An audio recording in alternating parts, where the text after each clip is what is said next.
I'm down on the footpath at Porthloo. We're going to have a look at the little cottage. Porthloo Cottage. Just come in, shut the gate. Bit of a grey afternoon this afternoon, but plenty of enclosed space here.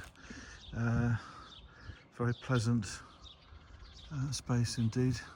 Let's go and have a first look through at the cottage.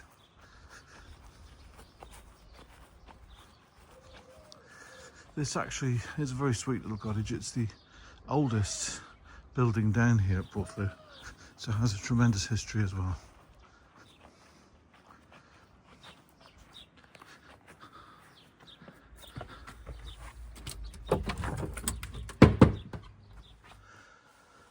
Stepping into the cottage, you come into a small area directly inside the door. The door is quite low, and we must remember this is a cottage, so everything is very low. I'll just show you quickly around the kitchen diner. Kitchen and dining space for 4 people. Hot water down here is supplied by an inline water heater. As it is when we go upstairs to the shower room, the same applies there, the water heater inline for the shower. It's panning around. There's understair storage here as well, but the kitchen is decent size. Looking back out towards the front of the property and out towards the garden, you've got small sash windows towards the front of the property. Moving through to the lounge, there's a good spacious lounge. Again, good space for 4 people, 2 settees, separate chair. There is a wood burning, it's a multi-fuel stove here actually, but the electric heater supplies warmth to the property. At the moment, the stove, there is a problem with the stove liner, which precludes you from using that at this present moment in time, but that's a fairly straightforward fix. I did say that the owner probably would have a certain number of her own items. There might be paintings here that she would want to retain, but that would be all confirmed before any purchase. Everything else that I'm showing you now, pretty much everything else will go in the sale, so it will be ready for letting straight away. Just switch the lights off before we go upstairs.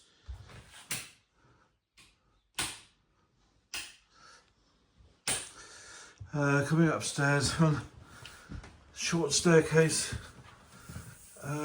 bookcase sort of ornament display unit directly in front of you, and we come up to the top of the stairs and 1 step up, and let's go into the shower room first of all. Electric shower, close coupled unit, get a little bit of side storage. Electric fan heater, electric towel rail, hand basin, hot and cold, shaving light and mirror. Again, the hot water, as I explained earlier on, is supplied by an inline heater, which provides hot water there. Coming into the bathroom, coming into the room that's immediately adjacent to the shower room. This is a twin bedded room. It's a good sized room, well decorated. I've just noticed, actually, you probably can't pick it up here, but it does show a little bit of the age of the property, because there's float glass panes in the window there, and that takes it back quite some time. Nice views over the garden. Just go from the corner around so we look back.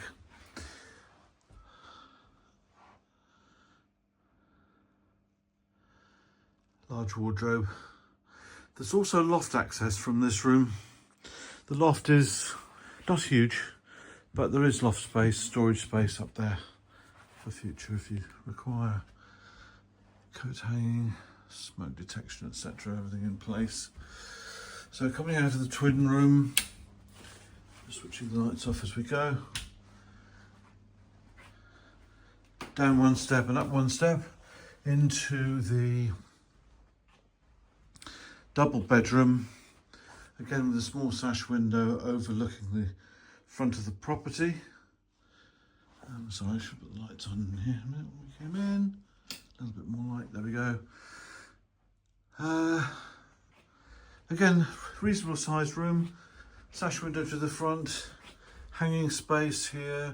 Remembering this currently is only a holiday let, so there's ample space for storage, etc. in here. And then finally there's another little storage space here of shoes and what have you, and to the back.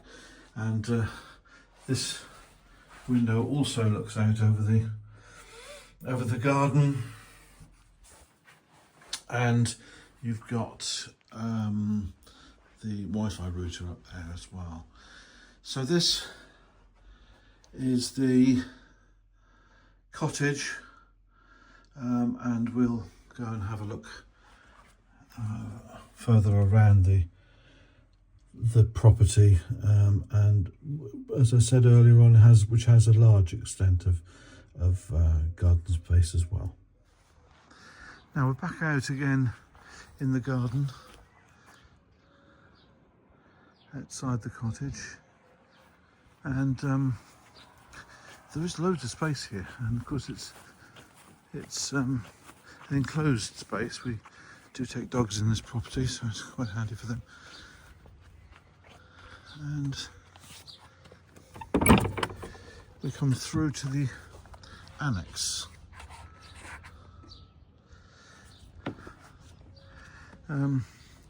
First of all, there's a large outdoor shed here.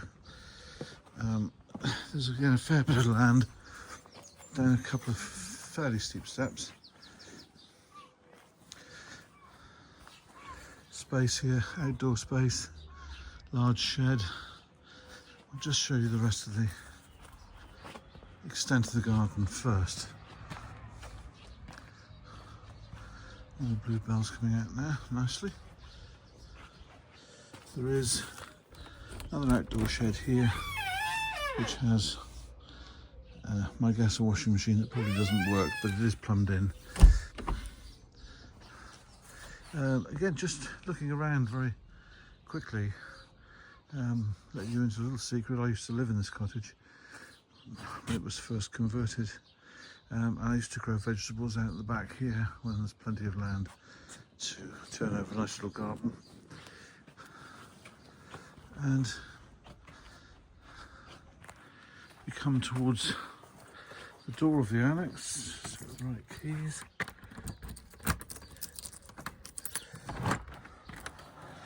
So double glazed UPVC door going in, one step up. And although the windows overlook the garden next door, in the normal scheme of things there's nobody here, but you can shut one window away so there's no view through. This is more of a sort of studio annex really. There is a double pull-out bed there. Large wardrobe, fully functional kitchen, which is all been very nicely put together actually. Again, personally there may be a couple of the pictures that might need to go from here, and then we'll come into the shower room. Avoiding mirrors there, so quadrant shower, toilet, hand basin, and again actually there is a hot water tank for this shower. It comes off a tank, so that's just looking around. It's very nicely completed, finished, and that sort of completes the whole element of Porthloo Cottage. So you don't only get a two-bedroomed cottage with tremendous history, but you'll get A lot more land here as well, 2 parcels of land, together with this little annex which the current owner uses to come down herself when she wants to have a little bit of a break, and there are people staying in her cottage. So we come outside again, and that completes Porthloo Cottage and the annex.